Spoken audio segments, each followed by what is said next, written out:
7 o'clock by Longines, the world's most honored watch. Product of the Longines Whitnor Watch Company. Your mutual station will broadcast exclusively the American League playoff game in Boston tomorrow between the Red Sox and the Cleveland Indians. The playoff is on the air at 1:15 p.m. Eastern Standard Time. That's tomorrow afternoon at 1:15 Eastern Time for the American League playoff on your mutual station. Now, Sherlock Holmes.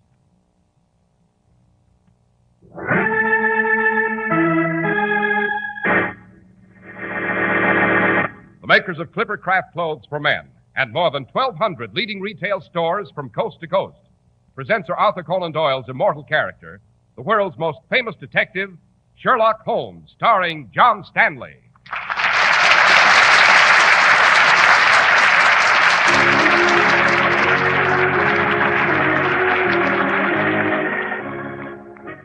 This week's adventure, the case of the frightened bookkeeper. I regret using my hunting crop on your hand, sir, but you are rather obstinate. And you are wanted for murder. I shall stop the train and we shall return to London. I shall have the pleasure of turning you over to Inspector Lestrade of Scotland Yard as a gift. Compliments of Mr. Sherlock Holmes.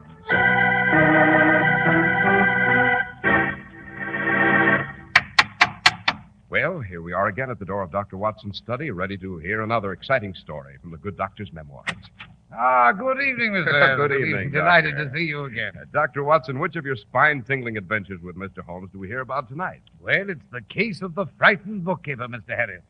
It concerned a murder under fantastic circumstances, and it ended with the strangest doings in a court of law that I have ever witnessed. Well, Doctor, two things always amaze me. Mr. Holmes' cases, for one, and for another... May I venture to guess what the other source of your amazement has to do with Clipper Craft clothes? It certainly does, Dr. Watson. If you think a really fine suit should cost you a young fortune, why, you'll be glad to know you're wrong. Absolutely wrong. Because you can own a suit that looks like an expensively tailored model without going haywire. Impossible? Well, just slip into a Clipper Craft suit. Study the tailoring, examine the fabrics. Don't think you can afford it? Well, then glance at the price tag. No, your eyes aren't playing you a trick. The price is only $40 or $47.50. You wonder how it's done? Well, listen. More than 1,200 of this country's finest independent stores, from Maine to California, have combined their vast purchasing power to keep your budget happy. That's why you'll pay only $47.50 for the handsome Clipper Craft worsted suit you'll hardly ever wear out. Try one on at the Clipper Craft store in your community. You're bound to agree. Clipper Craft's values in suits, top coats, and sport coats are flabbergasting. Compare Clipper Craft with clothes selling for many, many dollars more.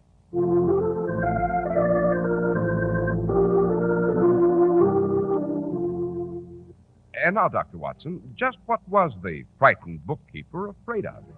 This story, Mr. Harris, begins shortly after 9 in the morning on Lombard Street. The customary swarm of office workers was dashing about, but no one was hurrying quite as quickly as our bookkeeper, Mr. Humphrey Littleton. He scurried across the street like a startled rabbit and ran into the Overseas Bank. He raced across the vast marble floors to his cubicle in a far corner. There, he hastened to hang his coat on a hook and wiped his perspiring brow. Then he mounted his tall stool and opened a huge ledger. Mr. Littleton? Yes, Mr. Mason? I presume you realize that you are late? Yes, Mr. Mason, I'm terribly sorry. To be precise, Mr. Littleton, you are 18 minutes late. Yes, sir. I believe, Mr. Littleton, this is the first time in 21 years that you have been late. That is correct, Mr. Mason. The bank is shut. I know, sir. I presume there is some reasonable explanation for this unfortunate occurrence. Oh, there is, sir. It's the bell. What bell? If you'll step to the window with me, sir, then I can explain. The window? Please. Oh, very well. Now, sir, if you'll look across the way at the crowd in front of the Merchants Building. What of it? It's the old bell. The bell on top of the building. It didn't ring this morning, sir. First time in years. And what concern is it of yours? Well, you see, Mr. Mason, I always stop for my breakfast down the street. I always time myself by listening for the bell, but it didn't ring this morning. And that's why I was late. Well, Mr. Littleton... Oh, I say. What on earth are those policemen doing? It appears as though they are carrying something, doesn't it? It's a man. They're carrying someone out of the building on a stretcher. Oh, an accident, no doubt. Oh, say, they're covering his face with a blanket. He must be dead. And isn't that Inspector Lestrade of Scotland Yard out there? I have never met the gentleman. Of course it is. Oh, he's coming into the bank. Now we shall see what's what and who's been killed.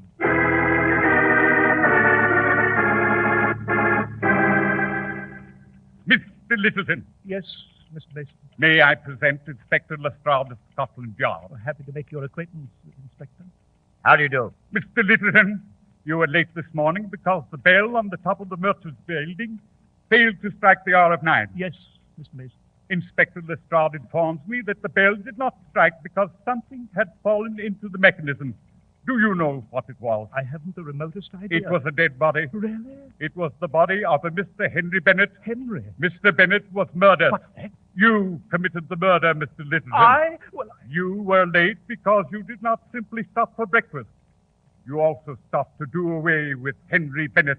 Humphrey Littleton, you're under arrest. No, I didn't kill him. You can't arrest me. You can't. Keep him away from that drawer, Inspector. The bank keeps the gun there. Why, the I slimy- have the gun. Now out of my way or I'll shoot you. You haven't a chance, Littleton. We'll find you. I don't think so, Inspector. I'll take my coat if you don't mind. Don't call to your men. I can still see you very well. If you budge or say a word, I shall kill you. Oh, I never thought he had it in him. Mr. Littleton, a murderer. And now we'll have to search all London for the rascal. Stop that man! Stop him, I say! After him! After him!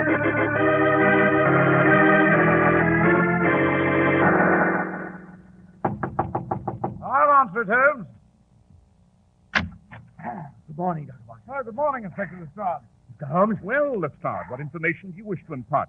Aside from the fact that you found a cadaver in a small, inaccessible area, that you've lost a prisoner, and that you're desperately anxious to discuss the case. Holmes, the inspector's hardly said a word. How do you know what this is all about? He's hardly said a word, my dear Watson, but his appearance is most eloquent. Is it, Mr. Holmes? Indeed. You've dust on the knees of your trousers and the elbows of your coat, indicating clearly that you've been squirming about in an area that's barely accessible. You've found a corpse since a considerable number of woolen threads are on your jacket. They are the distinctive colored threads found on the blankets used by the coroner when placing dead bodies in his wagon. Remarkable. Your complexion is livid and you're breathless. You have therefore been running. Surely not in haste to pay us a social call. Rather, I should say, in pursuit of someone. And the manner in which you're nervously fingering your notebook, Inspector, can only signify that you're impatient to discuss the case. Pray discuss it then. Understand, Mr. Holmes. I'm telling you this because you have been somewhat helpful on previous occasions. A masterpiece of understatement. I'm not asking your assistance. It's just if you should come across anything that should be brought to my attention. Now then, our information's fragmentary. Perhaps I may embellish it. We found a corpse lying across the mechanism of the gigantic bell on top of the Merchants Building on Lombard Street. Who was the dead man? A Mr. Henry Bennett.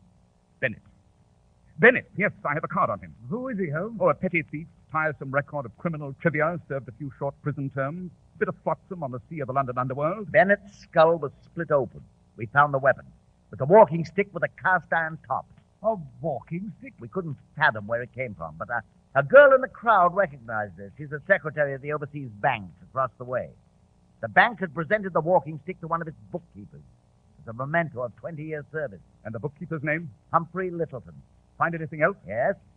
There was a letter on the body, obviously a blackmail note, addressed to Humphrey Littleton. Or how did the note read? It said, Merchants Building, Tuesday morning, bring usual payment, be sure you keep mum. It was scrawled in pencil, wasn't signed, of course. Any eyewitness? 2 of his fellow employees saw Littleton leave the Merchants Building. You then crossed the street and entered the bank and attempted to arrest Humphrey Littleton, but he had escaped. Am I correct, Lestrade? Yes, Mr. Holmes, he vanished. He took a gun from the cashier's drawer, forced his way past us. Evidently, the little bookkeeper was tired of being blackmailed by Bennett, so he did away with him. Yes, but how did the body get into the mechanism of the bell, Inspector Lestrade? Littleton met his man in the building this morning, struck him on the head, killing him instantly, dragged the body to the roof. He intended to push it off, so we believe Bennett had fallen or committed suicide. Well, that's all very well, but you still haven't explained how... I'm coming to that, Dr. Watson. The killer must have been startled by a noise and believed he was about to be caught, seen by someone on the roof, a chimney sweep, perhaps. There's a trapdoor on the roof that leads to the bell. Littleton must have dropped him there when he became afraid lest he wouldn't have time to push him off the roof. Anything further you wish to state, Lestrade? No. Now I must be off. I don't suppose you'll have occasion to do so, Mr. Holmes, but if you should come across a clue as to the whereabouts of Littleton, you might tell the Yard. Lestrade, I leave the solution of this case entirely in your capable hands. It will rest well there, Mr. Holmes. I've no doubt, Lestrade. Good morning. Good morning, gentlemen. Inspector. Well, confound it, Holmes. You're not just going to sit there while Inspector Lestrade steals a march on you. Not a bit of it, my dear Watson. I'm merely giving him time to leave. The moment he's sufficiently far away, we're off to the overseas bank. We shall see if we can't locate Mr. Humphrey Littleton, the frightened bookkeeper. Perhaps we may shake salt on the tail of this bird who's flown the cage.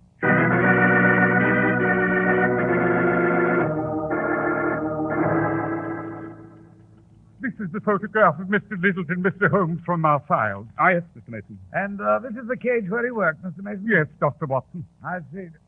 Holmes, what are you doing crawling about on the floor? Mr. Mason, when he made his escape, you say he seized the revolver from the drawer, then his coat hanging on that hook, then left the bank. Exactly. I don't know how on earth he'll ever be found in all of London. Aha! Found something, Holmes? This pink pill. It rolled under the desk. And this microscopic bit of green paper. Note the geometric design of the paper.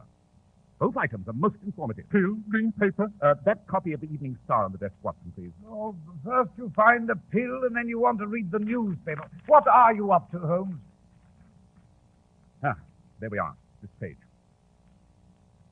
Excellent. Come, Watson. Mr. Mason, we shall have the killer in a jiffy. But Holmes is... With no time, Watson, no time. Good morning, Mr. Mason. Yes. Oh, yes. Good morning. Where are we off to, Holmes? Victoria Station as quickly as the cab will carry us. And why, may I ask? Because, my dear Watson, it's there that we shall find Mr. Humphrey Littleton if we're not too late. We shall find him with the aid of this pink pill and the geometrically designed speck of green paper.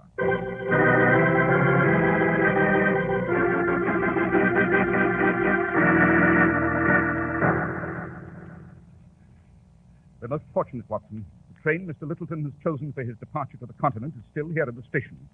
Come along, I've purchased tickets for us. We must board it. Well, but what train? How do you know all this? The answer is the pink pill I discovered in his cage at the bank. I recognized it immediately. Its mate is missing. There's a pink pill and a brown pill. Ingredients, a form of butyl alcohol, hyoscine bromide, and caffeine. More commonly known as seasick pill. Oh, I see. The pill fell from Littleton's pocket when he lifted his coat from the hook. Pill? By George, he was preparing for a sea voyage. Positively brilliant, my dear Watson. Yes, our bookkeeper was prepared to bolt from the clutches of his blackmailer, to abandon his position at the bank. He was preparing for a sea voyage, timid soul that he is, by securing pills. This gate, Watson. All right, you are. Thank you. But why did you read the Evening Star? To examine the travel section. Not a single passenger ship sails today for a far-off port. There are simply the regular daily sailings across the Channel to France. Of course, I had to fortify this clue with more tangible evidence. The particle of green paper? Easily identifiable. It was a familiar green paper utilized for the printing of railway tickets. As for the neat pattern of it, it was definitely the portion punched out by the ticket seller. The railways maintain an infallible system of tracing those punch marks, Watson. Each punch has a peculiar design of its own. I was quite correct in surmising that Littleton was headed across the Channel via Victoria Station. His tickets for the train to Dover, the train we're about to board. Shall we? This compartment? So the agent said. I say, Holmes, do you expect the killer in this compartment? Yes, I realize it's empty now, but he'll arrive most assuredly. All right, step in, Watson, step in. Well, thank you. Oh, by the by, while I was waiting at the gate, I glanced at the newspaper, Holmes. There's an item about this crime. The eminent counselor, Mr. Francis Ridgway, upon being informed of it, has volunteered to defend Littleton without a fee. Really? You know, this is an extremely dangerous method of dealing with a killer. Holmes, we're leaving, and he isn't aboard. You must have made an error in your deduction. Impossible. We're moving. Yes, and someone's out there trying to jump on. Open the door, Watson. Oh, right you are. Thank you. Thank you. I thought I'd never make it. Are you gentlemen going to Dover? Yes. And you? To Dover. Then the Channel steamer. Well, since we've a journey of 2 hours together, perhaps we should introduce ourselves. This is Dr. John Watson. How do you do? My name is Sherlock Holmes. What is your name, sir? What is your name, sir? Bartlett. George Bartlett. I beg your pardon. Your name is Humphrey Littleton, and you're wanted in London for committing murder.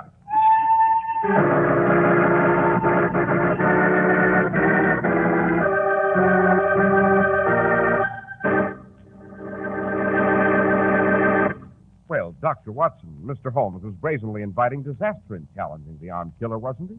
He certainly was, Mr. Harris. But at this point, I've an invitation for you concerning a much more pleasant topic. Won't you tell us more about Clippercraft clothes? Well, I accept the invitation gladly, Doctor. One of these days, you're going to walk into the Clippercraft store in your community and walk out wearing a happy smile and a handsome suit by Clippercraft. You'll pay only $40 or $47.50, depending on your choice. But you'll deserve all the admiration your friends will voice, because yours will be an investment in one of America's greatest clothing values. Yes, Clippercraft is just about the finest clothing value America can offer you. You see, more than 1,200 fine stores from coast to coast have concentrated their enormous buying power to really put the brakes on your high cost of living. Why, it's clear as daylight that a project of Clippercraft's scope keeps Clippercraft's great tailoring plants operating at full speed the full year round. You get the savings this money-saving plan makes possible. Yes, Clippercraft suits are phenomenal values at only $40 and $47.50. That's why men who know insist on Clippercraft clothes. So be sure to visit the Clippercraft store in your city. These leading stores in the metropolitan area are proud to add their names to Clippercraft in your suits, top coats, and sport jackets. In Manhattan, John Wanamaker Men's Stores, Broadway at 8th and 67 Liberty Street. Saks 34th, Broadway at 34th. In Brooklyn, Abraham and Strauss. In Newark, New Jersey, Boulevard Men's Shop, Kresge Newark. And in Jamaica, the B&B Clothes Shop, 16408 Jamaica Avenue.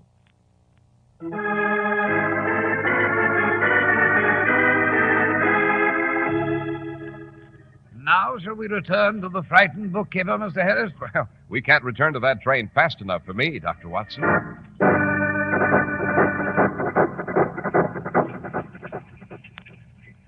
Well, you remember that Holmes and I were in the compartment of the Dover train, face to face with Humphrey Littleton, the murderer. Holmes had just identified him. What makes you think that I'm Littleton? Suppose you answer one question, sir. Will you leave this train and return to London in our custody? Or do you choose to be stubborn? I'll not return to London. I'll take that revolver, Mr. Littleton. You'll not take me back. I repeat, your revolver. No. You're behaving like an idiot. London's most brilliant criminal attorney, Mr. Francis Ridgway, has announced he will defend you gratis. He has never lost a case. You've an excellent chance. No, I won't. I won't. Oh, don't be silly, man. You've no possible avenue of escape. Scotland Yard has surely telegraphed the French surety. I'm waiting, Mr. Littleton.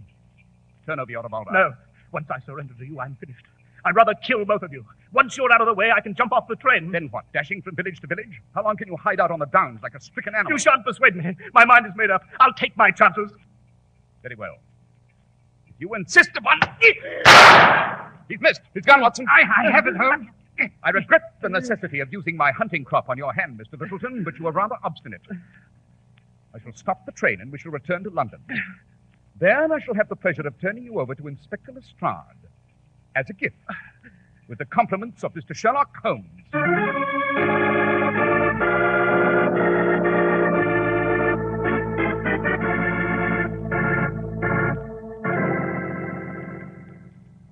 Well, Holmes, the morning newspapers say that Littleton is safely locked in prison. I must say you handled that case with astonishing speed.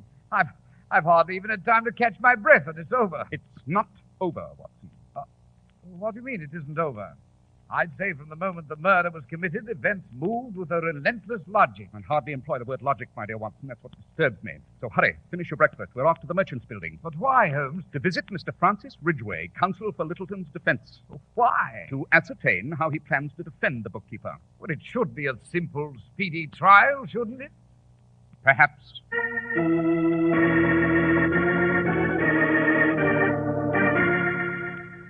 I'm delighted that you've dropped in here to my office, Mr. Holmes, and Dr. Watson. Oh, thank you, Mr. Ridgway.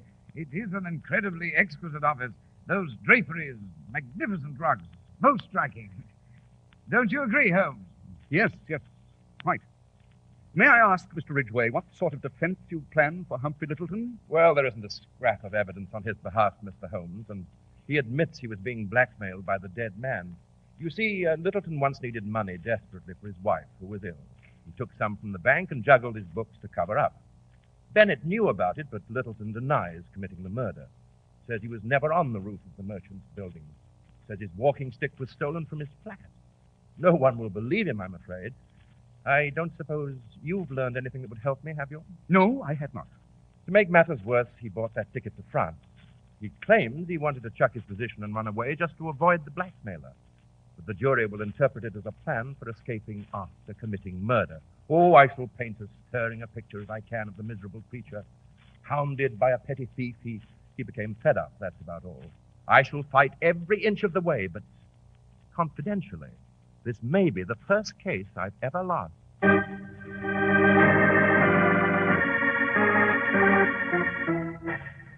It's 2 in the morning, Holmes. Where the dickens have you been? I couldn't wait for you to return from the hospital, Watson. My mission was urgent. Yes, but where were you? I've been searching for evidence that might interest Mr. Ridgway. Oh, and did you go on this urgent mission carrying that pair of shoes under your arm? I did not start out on the mission that way, no. Really, you do perform the most extraordinary antics. Why the pair Littleton's of... trial begins tomorrow. You mean you've got something that might acquit the bookkeeper? The grim fascination of a trial for homicide, Watson, is that the results are most unpredictable.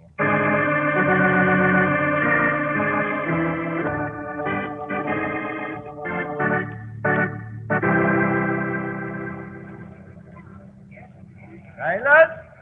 Silence in the court! Here you are, Holmes. 2 seats. There's Littleton in the dock. See him? And Francis Ridgway in the far corner. Quiet, Watson. The clerk of the assize is about to read the indictment of the jury.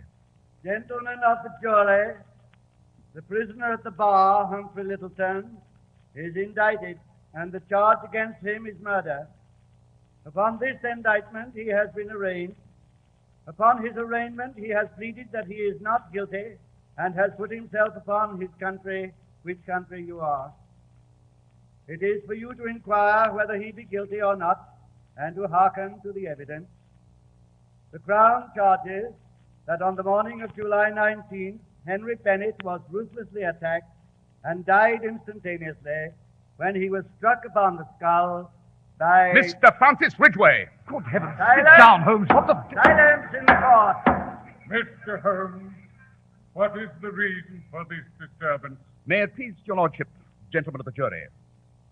Henry Bennett was not murdered by Humphrey Littleton, the prisoner in the dock, but by Mr. Francis Ridgway, counsel for the defense. Silence!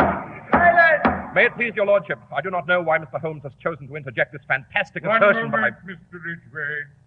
Mr. Holmes, My lord. you have on many a previous occasion made a substantial contribution to the enforcement of law and order.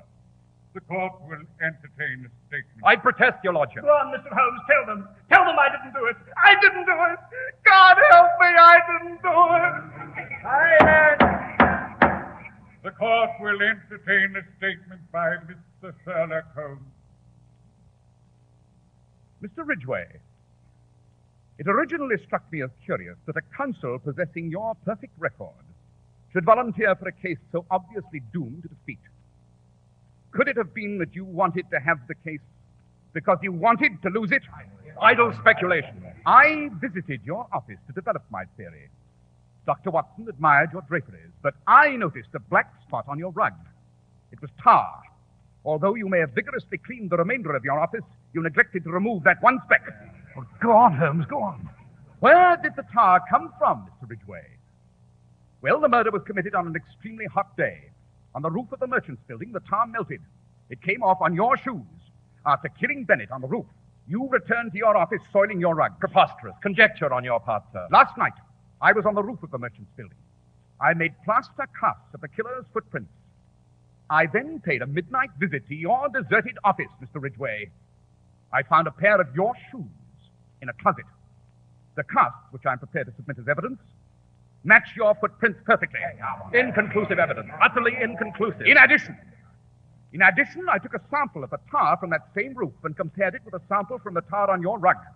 I have here a report based on experimentation at home to the effect that both samples match perfectly in chemical content. Proof. I demand proof, sir, that I actually committed the murder. And you shall have it. There is a young gentleman waiting outside at my request. His name is Bob Dexter. What is most important about this young gentleman, however, is not his name. It is his occupation. Mr. Dexter is a chimney sweep. My friend, Inspector Lestrade's thesis was correct. There was a noise that startled the killer. It was a chimney sweep. Mr. Holmes, do you request that the witness be summoned now? In a moment, my lord. I made inquiries. I found this young gentleman at his home in Stepney. I persuaded him that accepting your bribes to keep silent Mr. Ridgway was a disgraceful crime.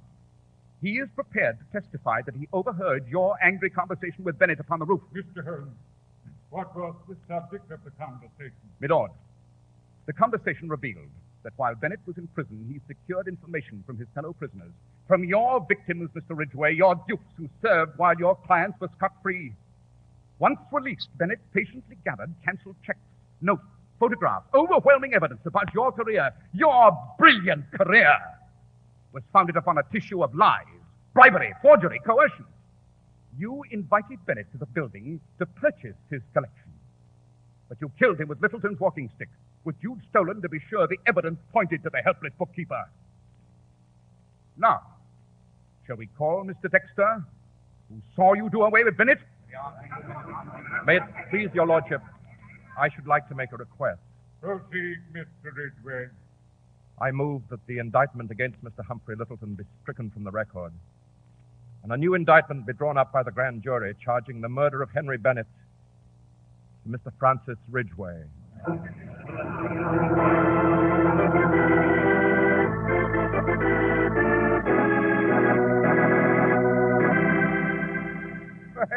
By Jove, Holmes, now that you're relaxed in your chair with your pipe, you must take the time to tell me precisely what did happen on the morning of the murder. I confess I'm still a bit puzzled. It's painfully obvious, Watson.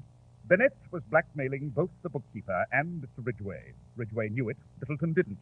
Ridgway sent a message to the bookkeeper, enticing him to the merchant's building that morning. He'd previously stolen the walking stick. I see. But before the bookkeeper was due to arrive, Ridgway killed Bennett with Littleton's walking stick. Then Littleton came along, innocently enough, expecting merely to make his regular, insignificant payment to Bennett. He saw a crowd, became frightened, and dashed off to work at the bank. Well, I'm still amazed at how you arrived at the proper solution. Confound it, Holmes, how do you do these things? Elementary, my dear Watson. Elementary.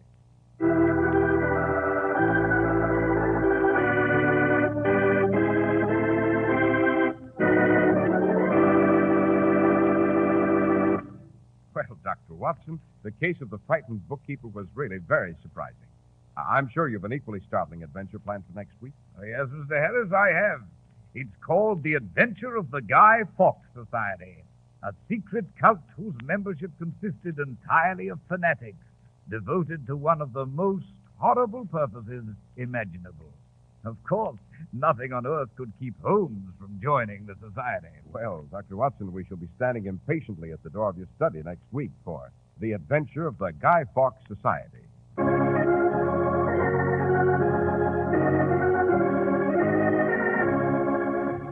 The makers of Clipper Craft clothes and more than 1,200 stores from coast to coast have brought you another in the new series of broadcasts featuring the world's most famous detective, Sherlock Holmes.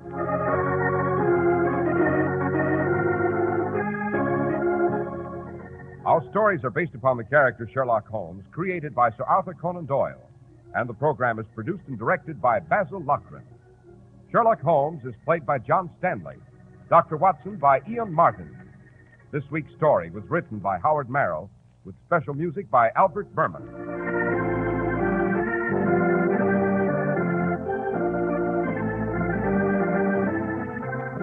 If you don't know your Clipper Craft dealer, write Clipper Craft, 200 Fifth Avenue, New York City.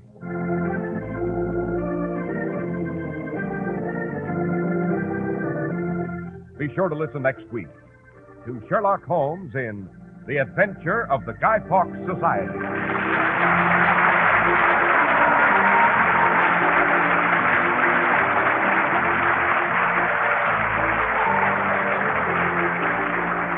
This is Cy Harris speaking for Clipper Craft Clothes. This is the Mutual Broadcasting System. With your dial set at 710, you're all set for Behind the Front Page with Gabriel Heater, which follows in just a moment. Eastern Airlines now ready for departure. It's Eastern Airlines for double dependability. Eastern's planes are the world's finest. Its pilots tried and proven through years of service. Fly Eastern, the dependable airline. This is WOR, New York.